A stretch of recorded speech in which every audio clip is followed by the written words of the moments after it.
Welcome back to another episode of the PokeStop Podcast. I'm your host, Zach Pra, as always, joined by my amazing co-host, Thad Wayne. Thad, can you believe we are on episode 20?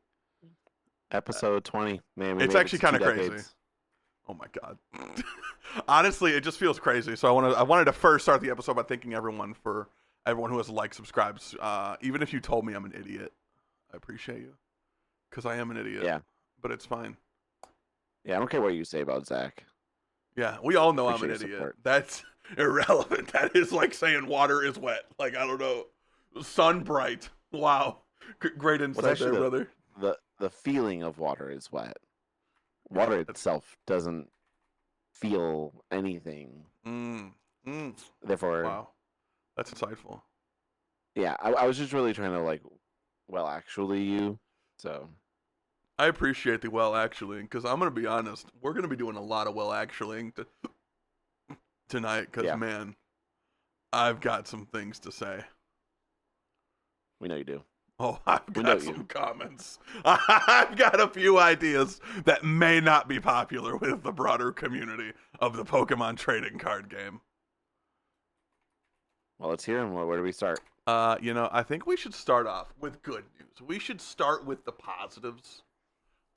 So we are recording this on June 24th on Tuesday night, and today we had the World's Invite emails went out. Which is really cool. I think it's a really cool time. I think it's really cool for a lot of players to, kind of celebrate the year they've had. Have that celebration, have that moment of, I did it, we got there. Just thank the testing group. Thank the homies, all the people who throughout a year helped you. This year was really crazy. You needed a lot of points.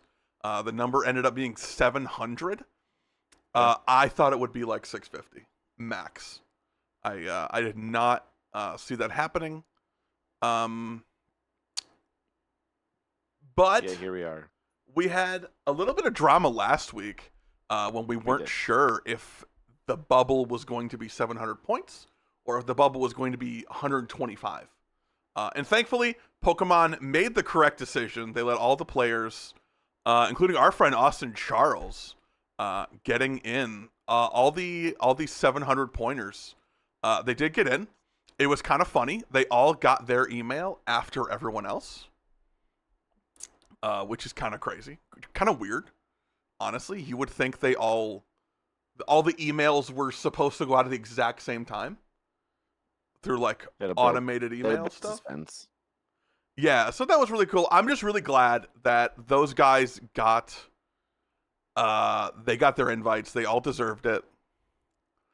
I think it would be absolute nonsense, especially if I'm just glad play points did not impact the World Championship invite system, because I think there's just so many better ways to determine a bubble than the reporting of TOs, where there is no downside to reporting people who didn't show up. Oh yeah. Honestly, Pokemon, how many? from what I've seen, just doesn't care. Yeah, how many leagues have you been to that are still marking you in their attendance sheets? Yeah, when this conversation first happened last week, I actually went into my account. In the month of May, I was reported by 6 leagues. I attended 2 of them. Actually, no, actually 3. 3 of the 6 I actually attended. The other 3, and I don't really care. I could not care less if you're a smaller league and you're reporting people because you want more play packs. I genuinely don't care. Yeah, it does not affect me at all. Put me in your league. See if I care. Yeah, I just think it's irrelevant, and who cares?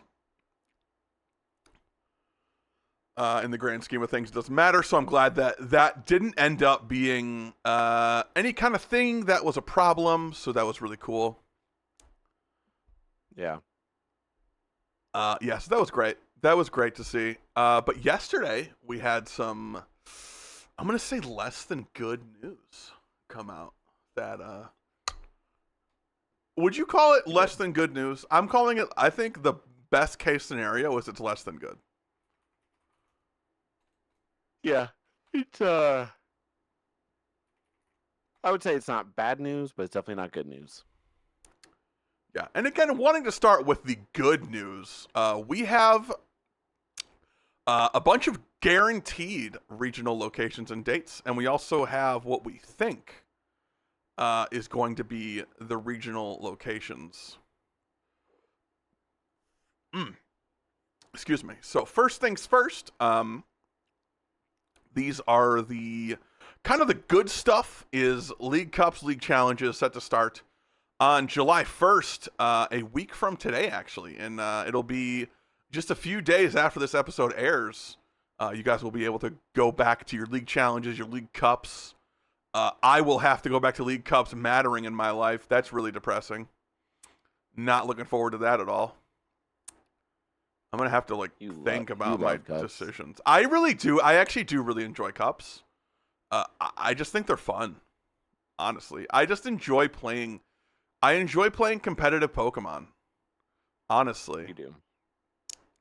But speaking of competitive Pokemon, we have the first handful, a good bit of the regional schedule we have already. We have, obviously, the World Championships August 15th through the 17th. And then the first regional of the year will be actually two regionals on the first weekend. It is the Frankfurt Regionals over in Germany. And then that same weekend of September 13th and 14th, we are going to have the Monterey Pokemon Regional Championships down in Monterey, Mexico. Very cool. Yeah. And then the next weekend in Pittsburgh, Pennsylvania, home of the world's worst NFL team, the Pittsburgh Steelers. They're trash. They're the worst. They're dog shit. I'm honestly considering wearing a brown jersey every day. I would love to. You hate Pokemon, so you're refusing to go. You, in fact, told me last night, you're like, I would rather die than go to this tournament. Yeah, exactly what I said. 100%. No, it actually, that retail life just does you dirty every September. Yep. No, September sucks. It's worst time to be in retail leadership. Don't do it. If you want to play Pokemon. Don't do it if you want to play Pokemon. I like it. That's good. But yeah, September 20th and 21st, we'll have the Pittsburgh Regional Championships. I think I am going to plan to go to that one as well as the next one about 3 weeks later. Going back to Milwaukee, the Milwaukee Pokemon Regional Championships. Milwaukee's actually a really cool city. My first time in Milwaukee was the Milwaukee Regionals back last month, which is crazy to say it was last month. It feels like 6 months ago. But that'll be really cool. I love fall. I love Midwest fall weather. Just is my favorite. I gotta be honest. So that'll be really cool. Going down to Milwaukee, and I believe that will be in the first Mega format, if I'm not incorrect. For which one, Milwaukee? Yeah, October 10. Because it comes out in September, right? Yes. September 26th. The 27th. Yeah, so that will be... 27th. Yeah. It'll be like the first day of legality, essentially. Yeah. So that will be... That'll be something. Yeah. That'll be a tournament of the Pokemon trading card game. Mm-hmm. That'll be 3 be... prizers. It's actually kind of crazy because this is actually... I don't know if you saw, but there's only 132 cards in the main set. But there will be 1,000 cards because every card needs 15 different rarities. I mean, it's only 160 some card set. It's actually not very big for it being technically a new block. Yeah. I'm just kind of curious, the setter to, because we have what do we have, 3 sets, 3 full sets before rotation happens. So I'm just kind of curious, what do we get to replace the very staple cards we have now? But that is But those cards are very impactful though. I mean, Boss is in every single deck. Yeah, Boss, Research, Iono, Yeah, I mean those are. and Sada. I mean that. I know a guy who only plays Sada decks, so he might be having a moment of crisis when that girl rotates. But Yeah, I mean, we're just not gonna think about it. To put this in like a little bit more perspective, I mean, like the main card set for Sword and Shield when it first came out was 202, and Scarlet and Violet was, which it's crazy to say that Scarlet and Violet is actually almost about to rotate. 198. Okay. So the mega set's actually really small. Just for comparison, Sun and Moon only had 163. Yeah, so I mean it's even less than Sun and Moon, which is kind of nuts for it being. Which technically Sun and Moon only had 149. It was 163 if you count all the alt arts. Yeah. It's like I think the set's what I think it's like 132 and then like 140 something or 160 something with the art rares. Yeah, but we also do have Black Bolt, White Flare right before that. So I think that probably took some of those pieces away, and we also don't know what's going to happen the set after that. A lot more Pokemon cards to be revealed that could have a very big impact on the game. Things that could also too. We lose Arvin. No one's going to be able to find their rescue board for their. Oh no, I'm so sad. This is the worst. But also the same weekend as Milwaukee, we have a regional in Brazil. The Belo Horizonte Pokemon Regional Championships down in Belo Horizonte, Brazil. How do you feel about them doing regionals on the same weekends? Like multiple events on the same weekend? As long as they're not the same region, I think it's fine. But it also kind of sucks because one will always engulf the other in terms of like popularity and. See, that's kind of my thought. Is like I don't like it. I'd rather them be separate weekends. Because then, like, I'm gonna be honest. If we're doing a regional, there needs to be a broadcast. I'm sorry. Like, we make too much money as the Pokemon company to not be able to send a broadcast team down. Even if it's like super low budget and just like real grassroots, like 3 people and like a webcam. Like there's too much money being made at these events, and these events are too important for them not to have the content made.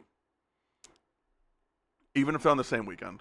I just don't like it. I feel like it's always like Latin America and like mostly just Latin America. It's mostly I'm like going through the list. I'm like, oh, cool, Latin America, and like a little bit of like the OCIC region or OC region, but that's just one country. My bad. New Zealand, y'all have some actually really great players, which I think is like kind of like crappy that like regionals that will have like Brent Tonneson and like isn't Natalie Millar from there? Isn't she from? Yeah. So like, I mean, I would say 2 of the top 25 players in the game probably. I think Brent's definitely in there. I mean, Natalie had a couple IC top 8s this season. Like, Brent literally created one of the most played decks in the history of the game. One of the most winningest, most money. Yeah, like winning most deck of all time. I mean, a limitless page that is like absurd. Like, you probably have to go to results 1 of 2. Like there's just so many names on that, and it was just absurd.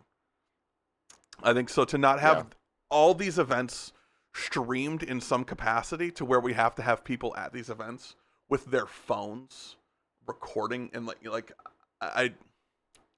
it's absurd to me. I'm just gonna be honest. It's absurd. It's a complete disrespect for the players who are, and like someone's going to get a world's invite off of this tournament, and we won't see it. Yeah. You know what I mean? Like, think about like how many times at a regional, like someone had like a crazy top deck for a game. And like that moment is not captured because we didn't want to send someone down there. And like, you know, I feel like almost every regional, there's someone who goes on like a generational run that we see because of a stream that we won't see without a stream.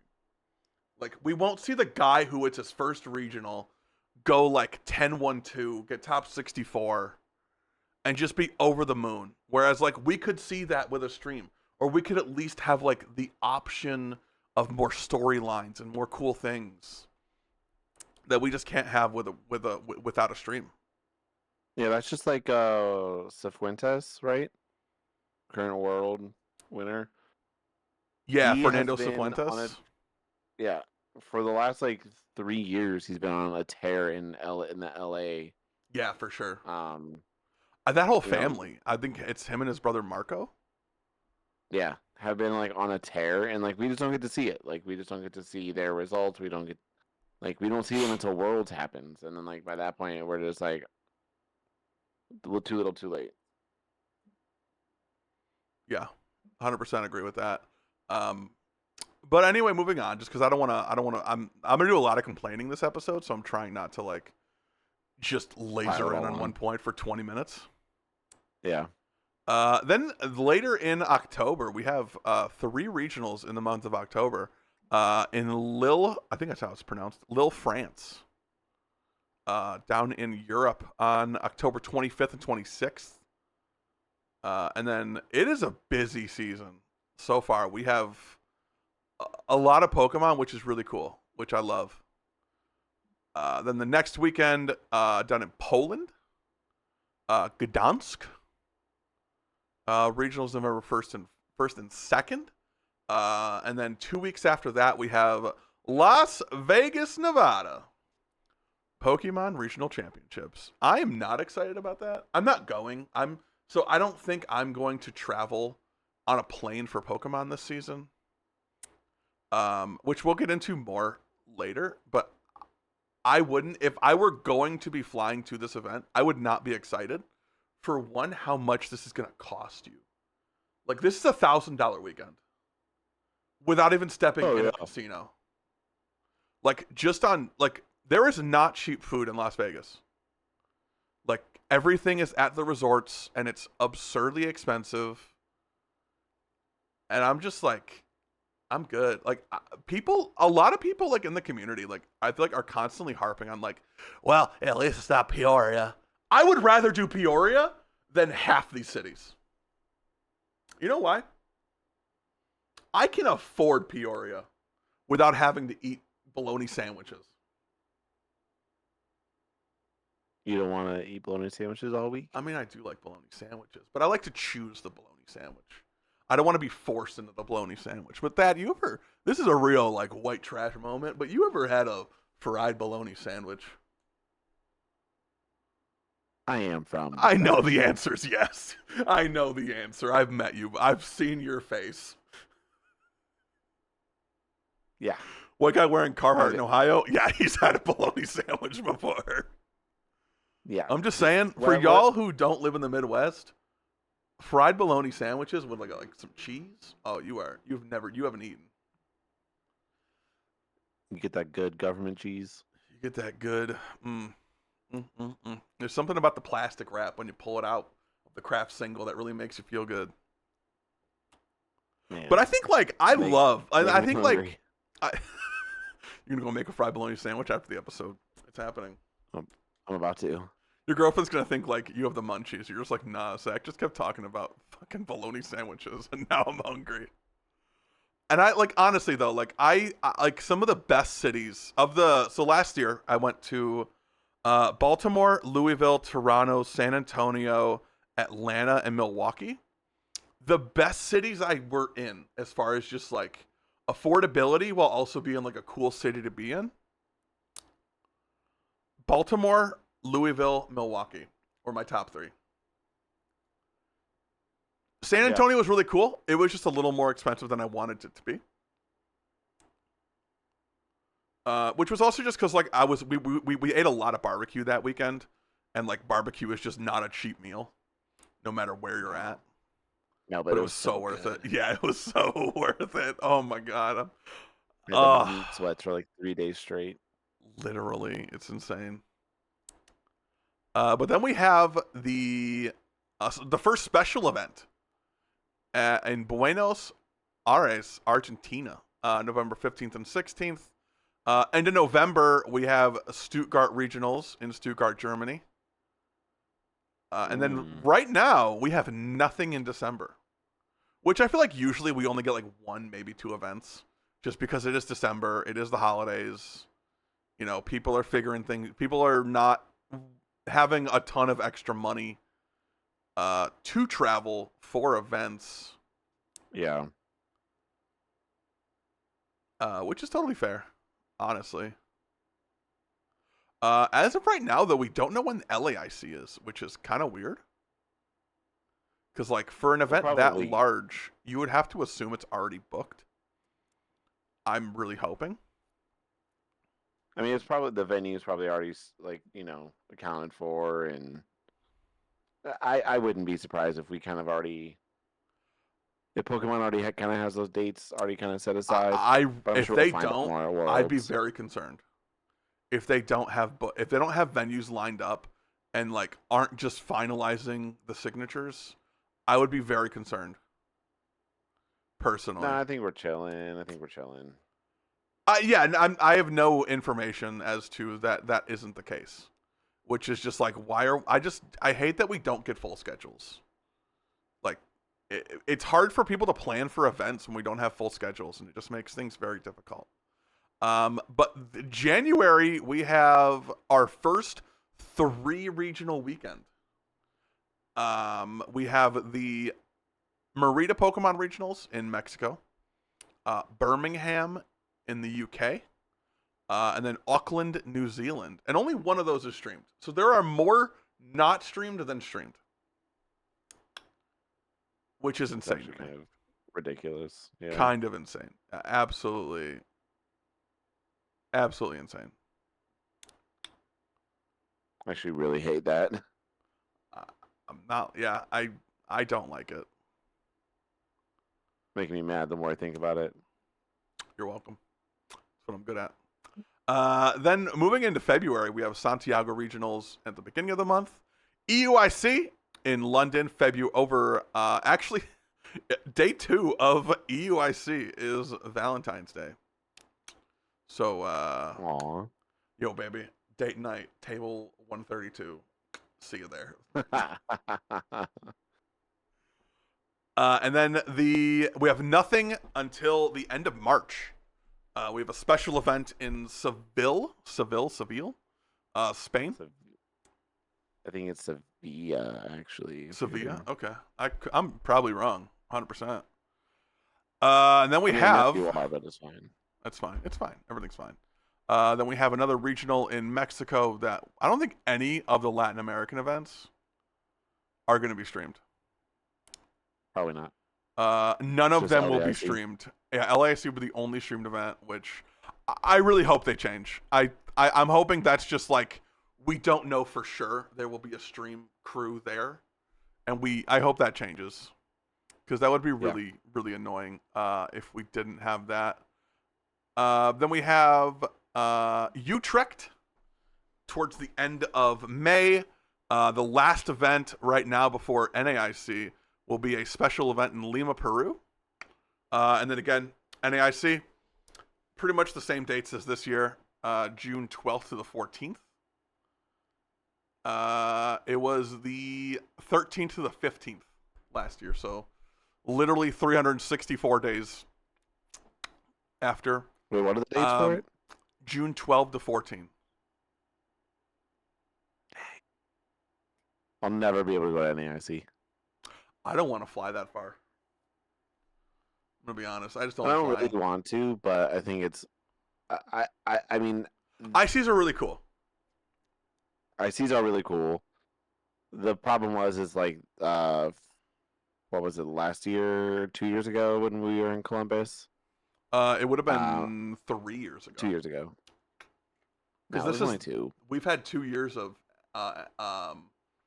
This will be the third year of New Orleans. We just had our second year of New Orleans. We're going into year 3 in New Orleans. Yeah, I'm thinking last year is last week. Okay. Yeah. Yeah, you're right. So 2023? Yeah, the 2023 season was the last Columbus one. I was really hoping we'd be back in Columbus just for completely selfish reasons, and I don't have to sleep in a different bed. I would, just because I think Columbus is a really cool city. It is. But I don't. Actually, you know what? I might get lucky. I might be able to do NAIC because I thought they would do Father's Day that 14th, but it's actually the 21st. Phenomenal.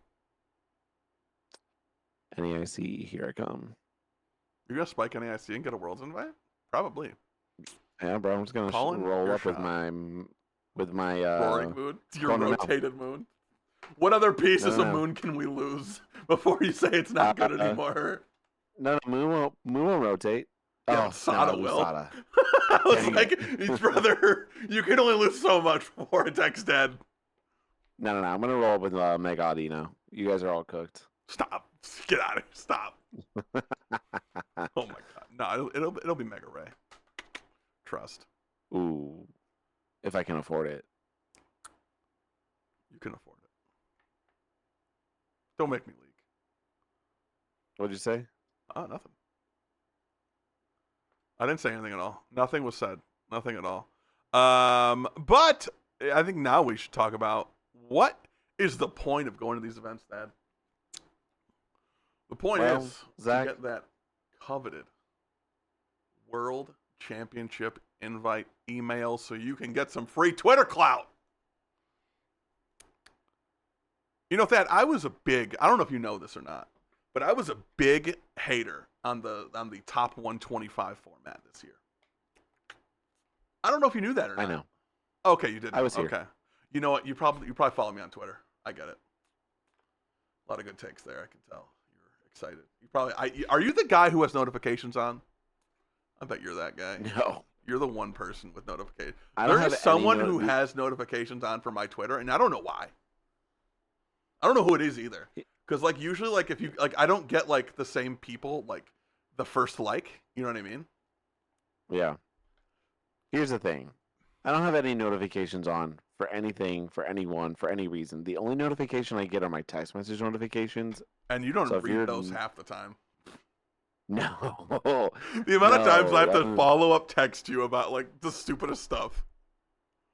Oh man, here's the thing. My phone lives in my pocket for 6 hours a day. Yeah. And it doesn't leave there. So that's fair. Yeah, I also I work from home, so my phone is facing me 24 hours a day. My phone is almost it's weird when my phone is in my pocket. Yeah, I mean my phone lives in my pocket on silent, no vibrate. Gotta get the vibration. If I don't, I hate haptics. I hate vibration. My watch doesn't even vibrate. So if crazy. I just happen to glance at my watch and see your notification, sure. Yeah. But for sure. Odds are I'm not going to see your text or call or whatever. Oh, I know. And forget about it if you're trying to get a hold of me via Discord. Oh, there's no chance. I'll see you in 8 hours. Yeah, I have whenever I send you something in Discord, I will literally follow up and be like, "Hey, I sent you this." Yeah, if you're going to send me something in Discord, text it to me and then I'll go look in Discord. Yeah.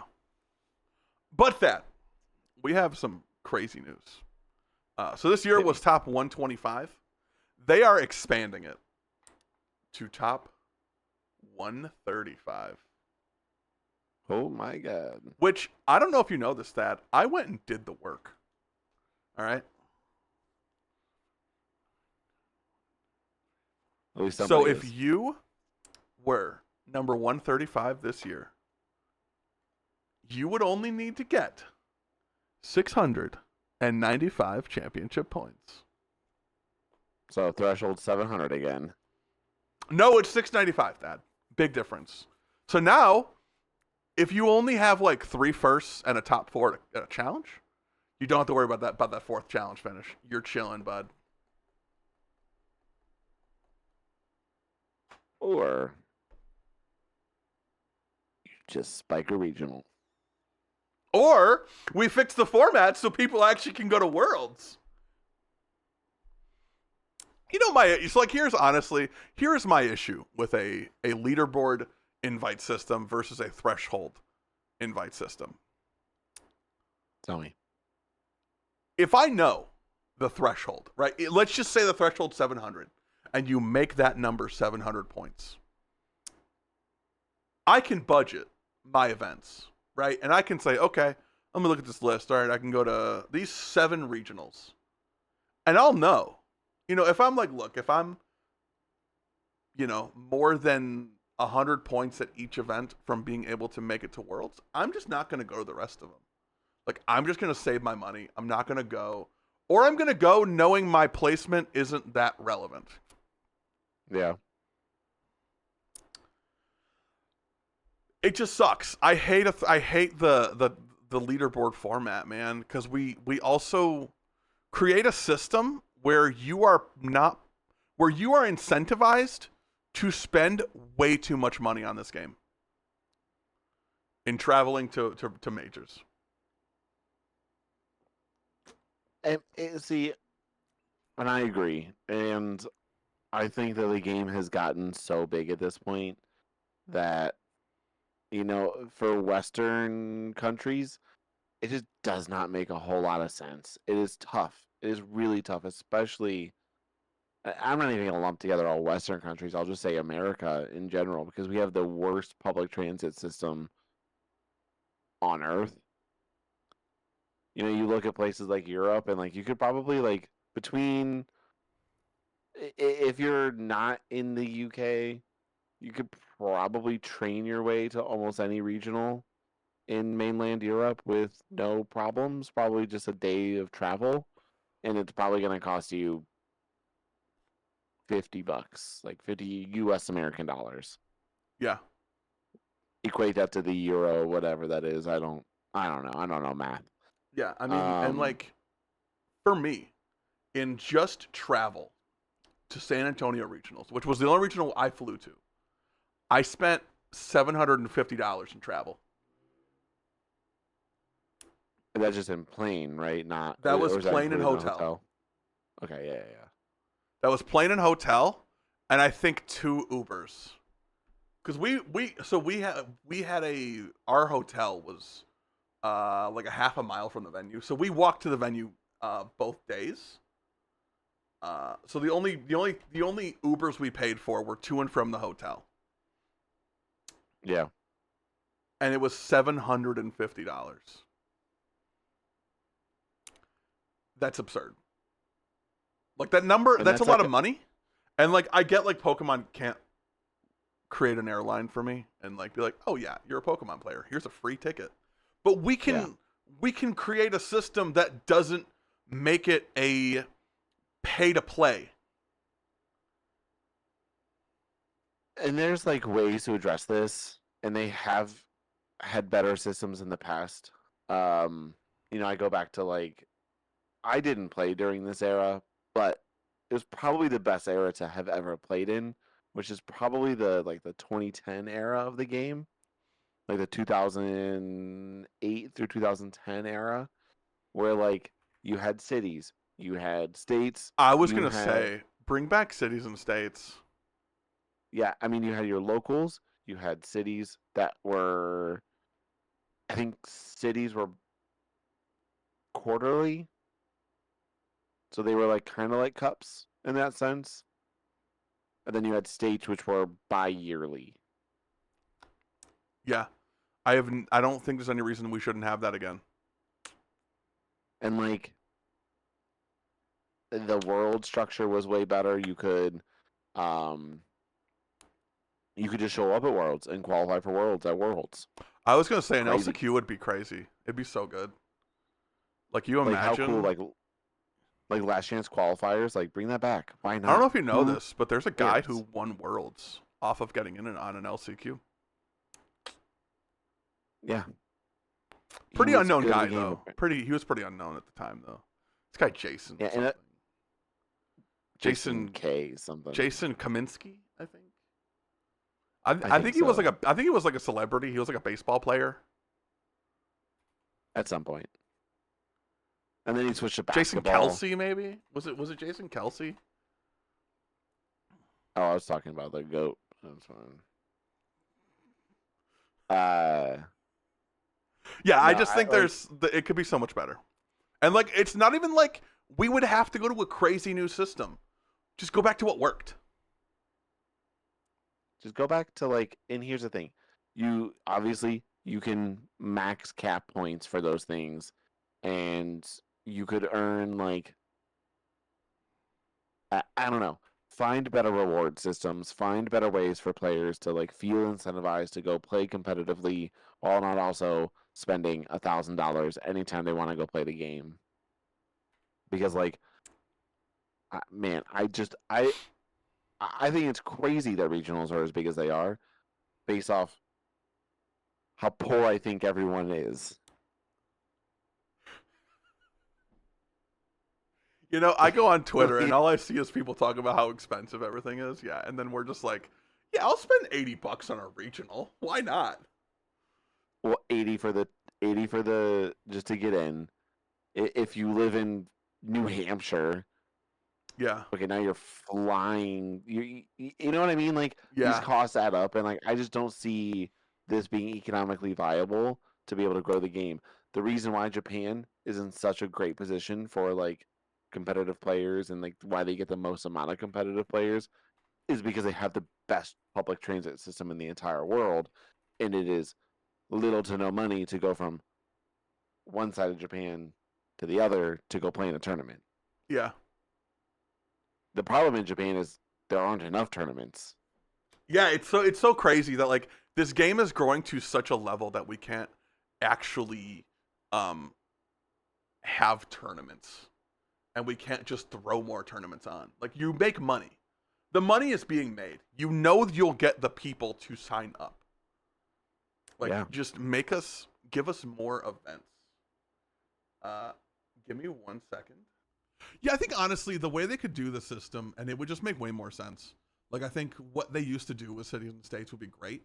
I didn't play in that era, but I know a lot of people who did and they loved it. And they were like are people who have been around this game for like over a decade at this point, and like it's just so much better.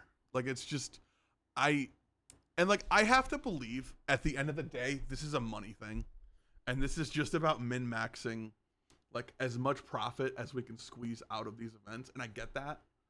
Just have more of them.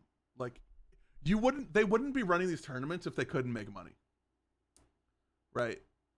Like they wouldn't be doing tournament. Like they wouldn't be doing ICs in New Orleans, in London, in Sao Paulo, probably. I think that's where it was last year.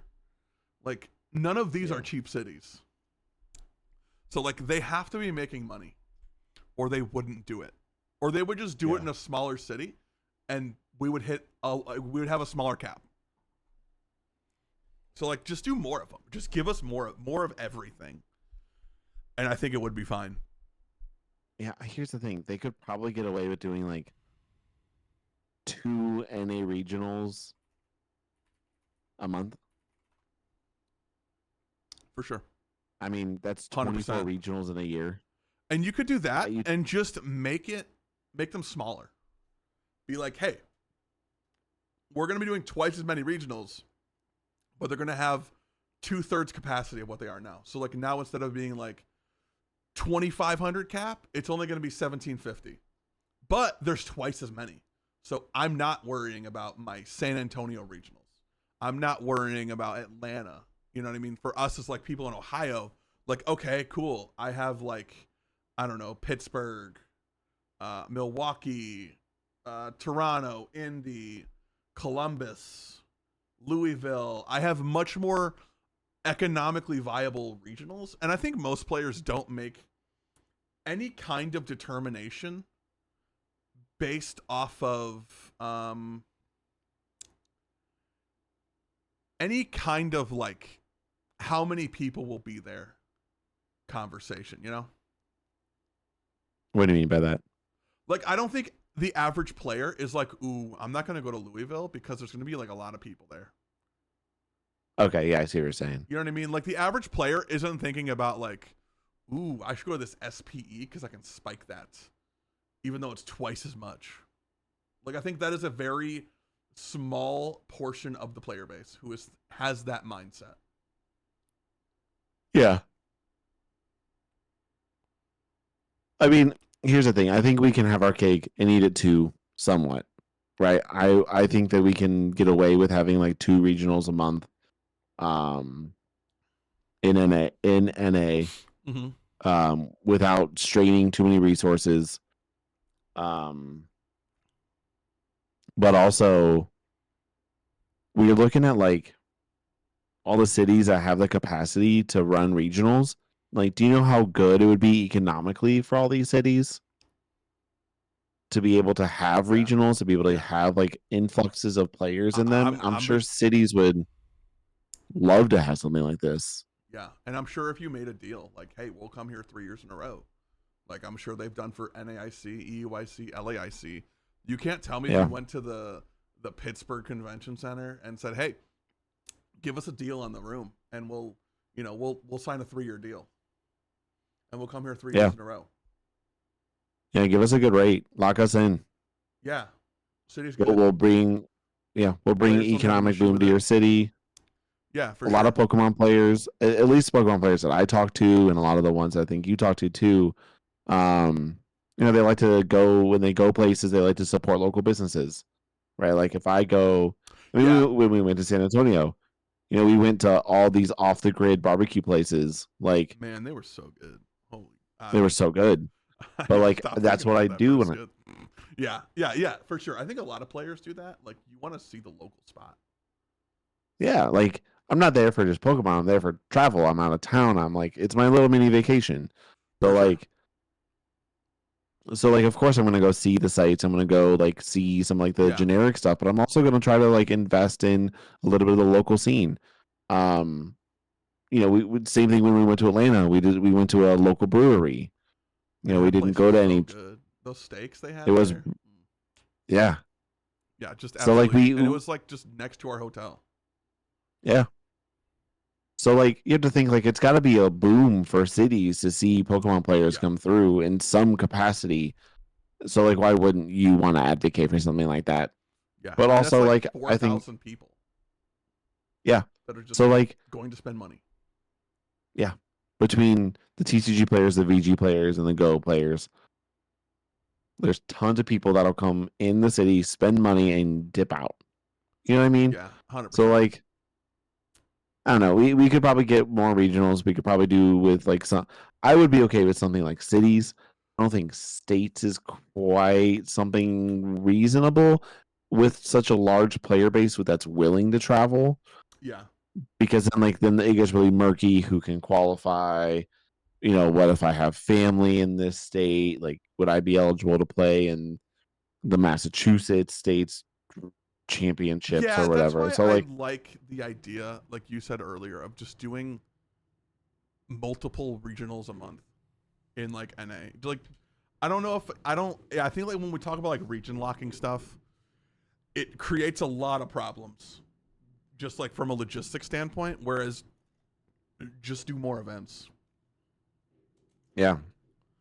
Give me more events. Give me more options.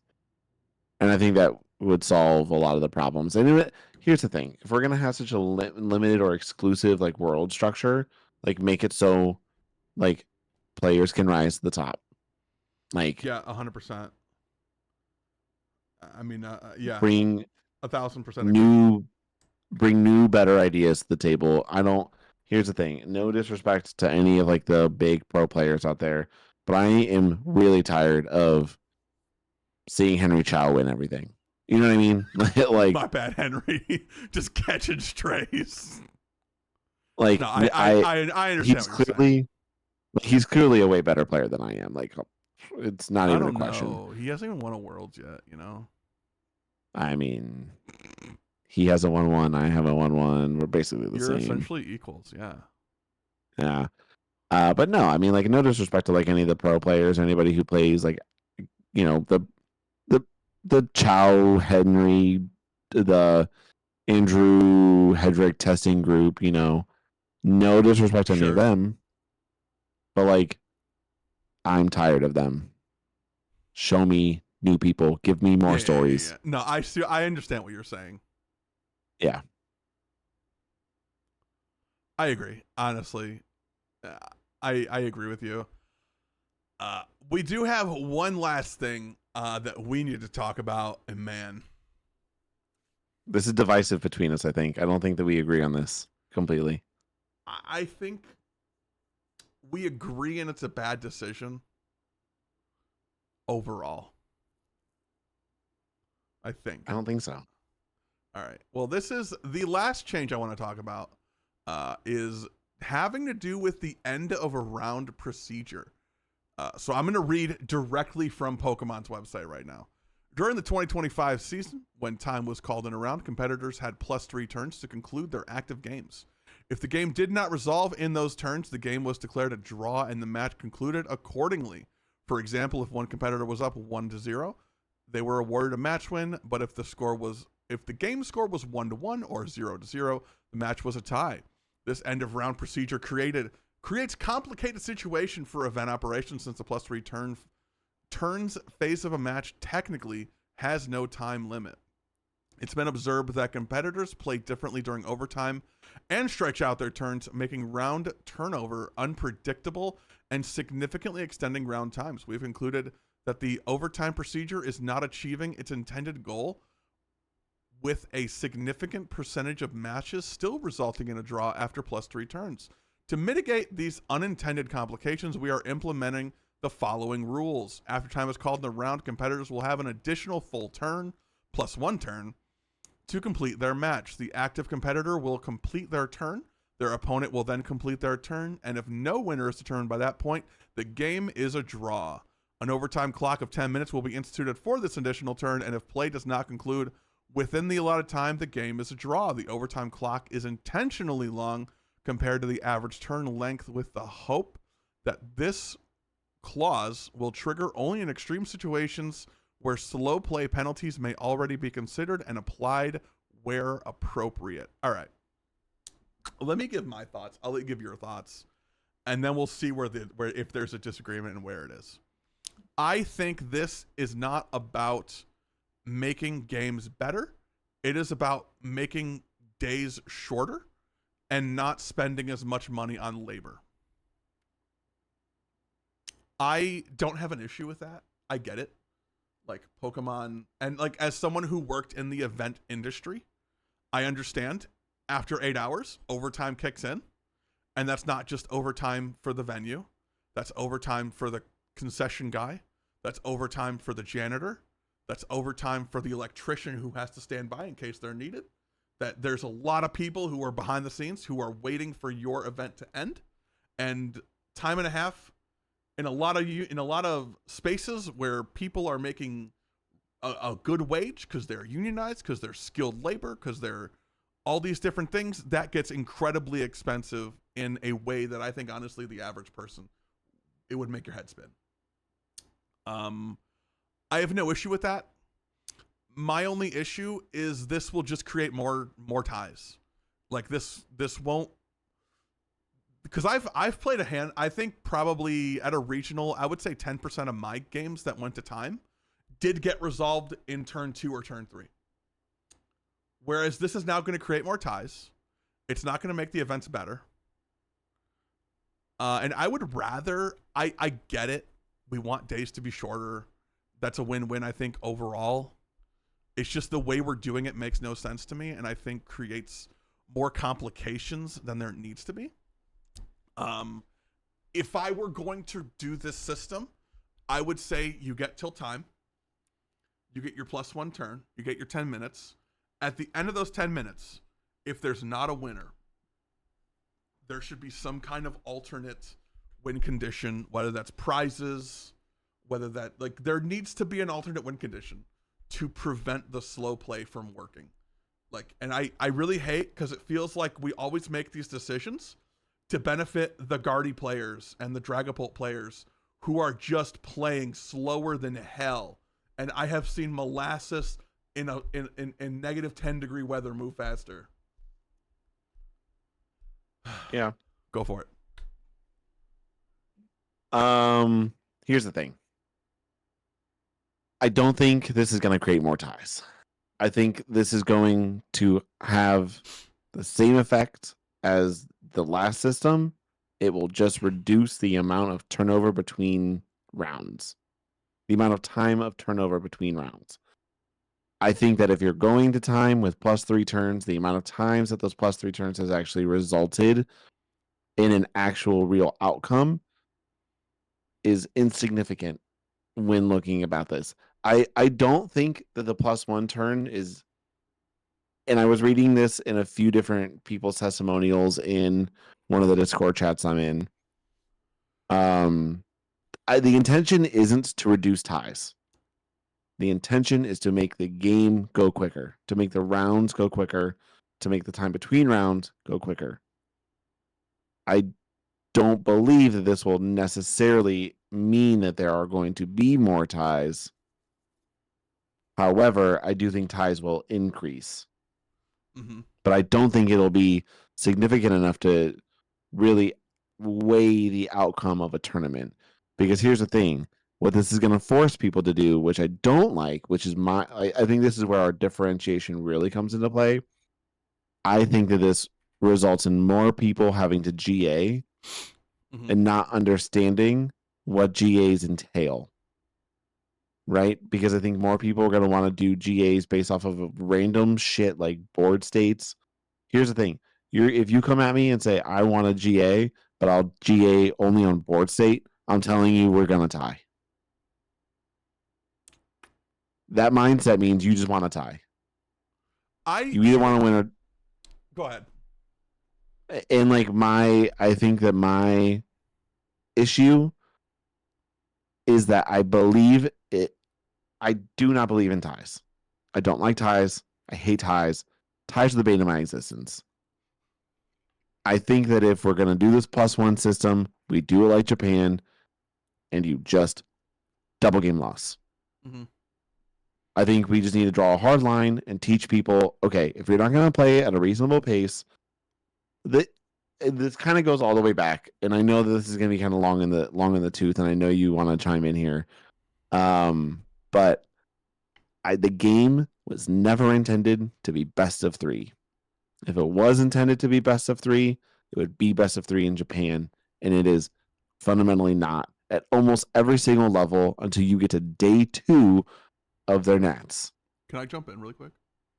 Go for it. I'm done anyway. Yeah. We should do what Japan does.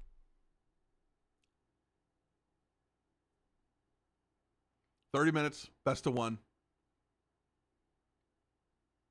Yeah. If you don't finish, you both lose. The end.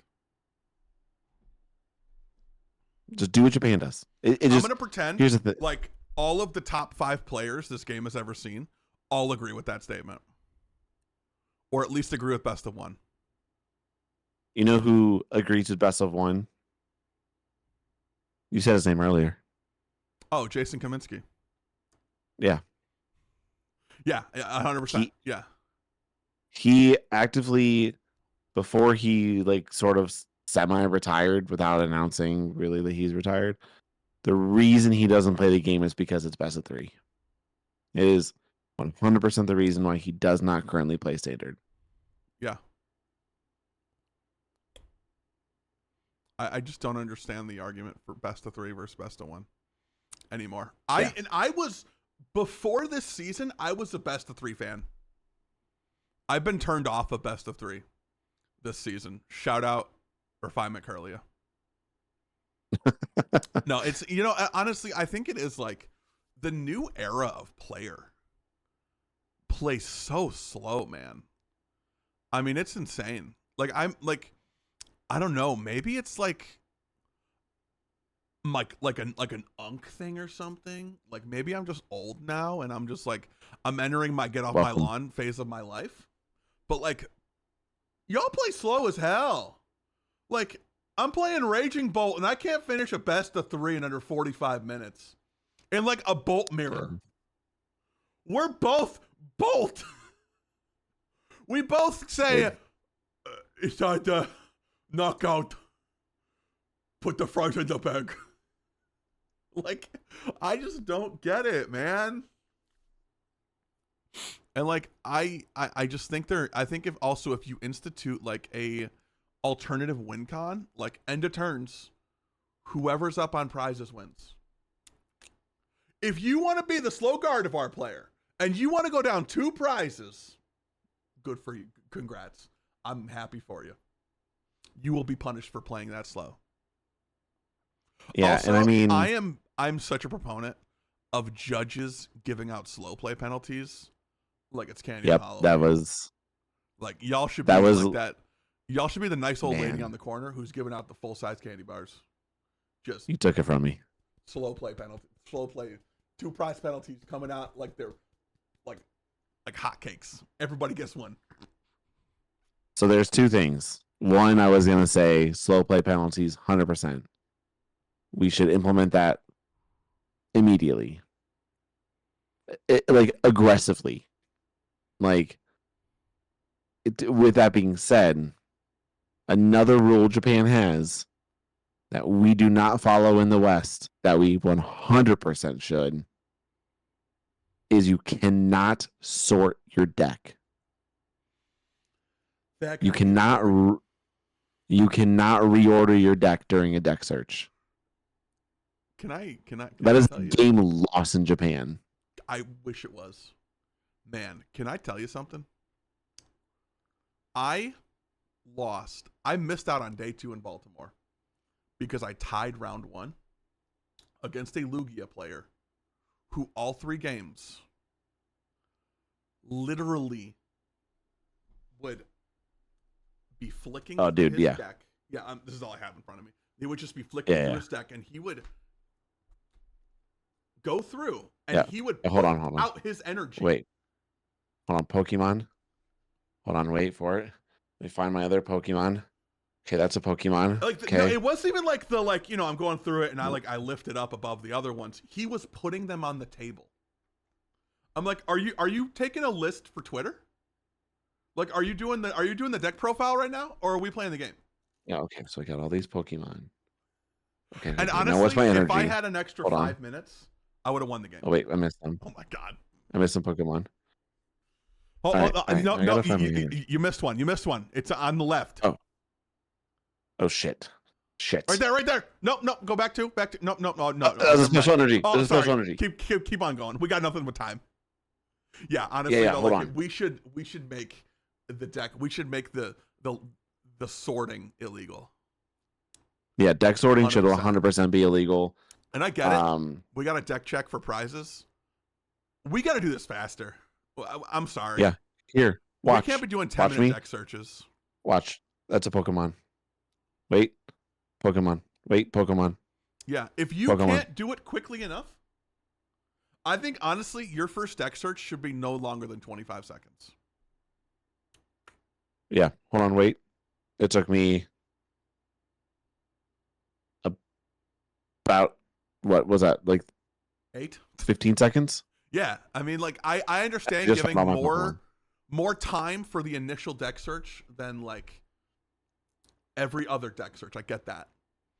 But, man, we can't. And I don't care who you are. I don't care if you're a pro player. I don't care if this is your first tournament. We're at a regional. Like, there is an expectation of professionalism and efficient play that I have at a regional that I don't have at a locals. Like, I have quite literally let someone do a 5-minute deck search at a locals before. And I don't mean a long deck search. I mean 300 seconds. Now, like, here's the thing. Like, let's broaden the scope a little bit. And what I mean by that is, like, let's take a look at the big picture of what's happened over the last probably decade of the game. Right? About 10 years ago in 2015, You look at the competitors, you look at the field, and you go, okay, if I'm going to a regional, I need to step up. I need to be at that next level to be at the regional, right? If Yeah. I'm going to pay money to compete, to be there, I need to be that next level player. I need to be efficient. I need to understand my deck list front and back. I need to have my, like, if you can't recite your deck list from memory, you might as well not be there. Yeah. If you can't come up with 60 cards out of the top of your head, you shouldn't be there, right? That was a perception back in 2015 of like what it meant to be at a majors. Now any fucking schmo can show up, pick up the deck the night before, not know how it works, and go, hold on, I got a deck search. And then like, oh, I didn't know I had a Mew EX on this list. Cool. I didn't Brother. know I had a Mew EX. No, I 100% Brother. agree with that, actually. Yeah, you're 100% correct. You know what I mean? Like the level of like, and again, this is just me being unk because I'm old and I probably shouldn't be playing anymore, but I love it. So here I am being a piece of shit talking about it. Really. Yeah. So like, I mean, we just gotta we gotta act different. It has to be different. Yeah, I agree. Honestly, I 100% agree. It's. I played Roaring Moon. I played the fastest deck in the format to San Antonio. Yeah, you play a deck that knocks out the opposing Pokemon. Like I just delete I don't do things. damage. I take prizes. Yeah, I play Alt F4. Yeah. Yeah.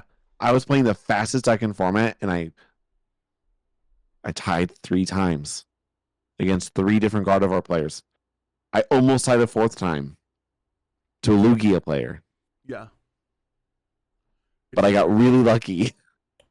Yeah. And they didn't know what Miss Energy did.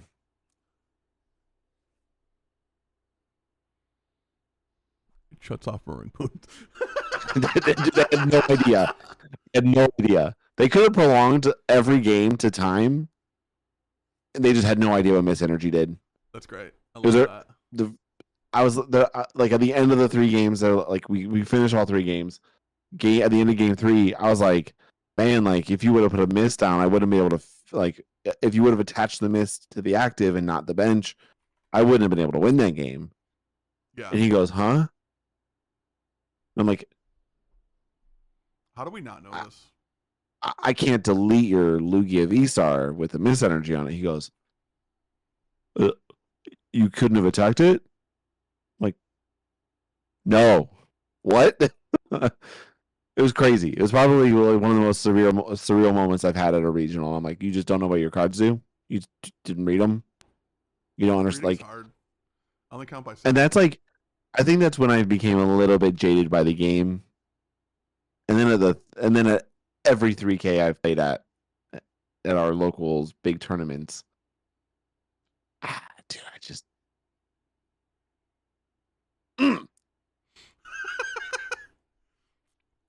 yeah, makes you want to kick a fat kid at Kmart.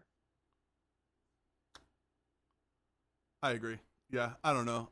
I think we've beaten this horse long enough to where it's just like the people get it. Yeah, I think Pokemon just needs to add the alternate win con. Punish the slow play. There needs to be a way that we punish slow play outside of a judge call. Like, yeah, if you're gonna slow play, you're gonna take an L. Like, you know what I mean? Because I feel like most games where people tie in a best of 3, it's you won game 1, they win game 2, and you're in the first few turns of game 3. You want to slow play? Yep. I'm more than happy to play that game. I'll go up by 1. I'll go up by 2 prizes, and I won't bench a 2 prizer, and you won't be able to win. Yeah, I'll box you out of the game. Yeah, I mean, listen, you wanna, and I saw a few people on Twitter who were like, "Oh well, no, I'm just gonna slow play," and I'm like, "Well, if I know you and I know you said that, I'm gonna save that tweet. I'm gonna go and be like, was he the guy who said about slow play?" And be like, "Hey, Judge." Game loss? Slips right here. I got it. I already signed it for you. Go ahead and take it up for me. Yeah, which honestly, seeing people say that was actually insane. I'm like, so you're just actively saying you're gonna cheat. Gotcha. Heard. Copy that, boss. Yeah, I mean, here's the thing. At the beginning of every single one of my turns, it'll take me a couple minutes, or not a couple minutes. It'll take me like a minute or two to like route what I want to do. But once I start making actions, it just goes. You know what I mean? I think you kind of do the same thing. You'll take like a minute or so to like route out your turn a little bit, and then you just start actioning. Yeah, And I like no one 100% does agree. that. No one really does that. So like if you need a pro tip, do what I just said. That I think the both of us end up doing. Yeah, 100%. But that's all we got for this week on the PokeStop Podcast. And want to thank everyone for watching episode number 20. This is probably the longest one I think we've ever done. Just because we had a lot of explaining to do. Appreciate all y'all watching at home. Thank you guys so much. We will be back. Oh my God, that is a lot of words. We will be back next week with more of the PokeStop Podcast. Appreciate y'all watching. Make sure to like, subscribe, comment what you think of the new rule changes, and what is your favorite regional location? Ooh, good question. Oh yeah. We'll see y'all next week on the PokeStop Podcast. Have a good one. Later.